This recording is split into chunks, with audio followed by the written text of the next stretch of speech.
మన middle class వ్యక్తులు సగం జీవితం కష్టంతో బతుకుతుంటే మిగతా సగం జీవితం ఆశతో బతుకుతాం. ఇవాళ కాపుతే రేపు, రేపు కాపుతే ఎల్లుండి మన లైఫ్ మంచిగా ఉంటుంది.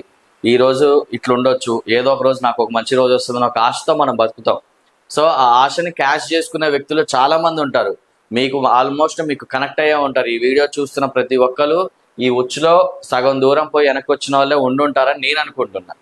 సో మీకు ఈ వీడియో కనెక్ట్ అయితే గనక కామెంట్ చేయండి, గుప్త నిధులు అసలు ఉంటాయా ఉండయా, అసలు మీరు ఇలాంటి మోసం ఎక్కడైనా చూసారా, లేకపోతే మీరే మోసపోయారా అనేది కూడా కామెంట్ చేయండి. కొంతమంది గురువులు ఉంటారు, నేనేం చేయను, జస్ట్ వచ్చి మీ ఇంట్లో పూజలో కూర్చుంటా, అవే ఆటోమేటిక్గా పైకి లేస్తాయి అంటారు. దీని పేరు లిఫ్టింగ్ చేస్తాం మేము. ఒక 5 అడుగుల్లో ఉంటే మేము ఒక 5 అడుగుల్లో ఉంటే ఒక 6 అడుగులు పైకి లేపి మీ కంటికి కనపడేలాగా చేస్తాం అంటారు. భూమి లోపల నుంచి అది పైకి వచ్చేది నువ్వు ఎట్లా చూస్తావు?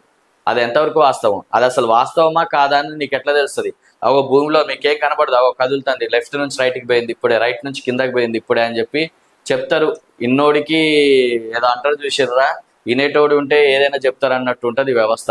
సో ఇవి తొందరగా నమ్మకండి. ఈ లిఫ్టింగ్లు, గాల్లో నిమ్మకాయలు లేపడాలు మీరు చూసే ఉంటారు చాలా న్యూస్ ఛానల్స్లలో కూడా. గాల్లో నిమ్మకాయలు లేపడం, గాల్లోకి లేచి రాళ్ళు కొట్టుకోవడం, లేదంటే ఒక వస్తువుని చూపెట్టి ఇది కొన్ని వేల కోట్లు ఉంటుందని మోసం చేయడం.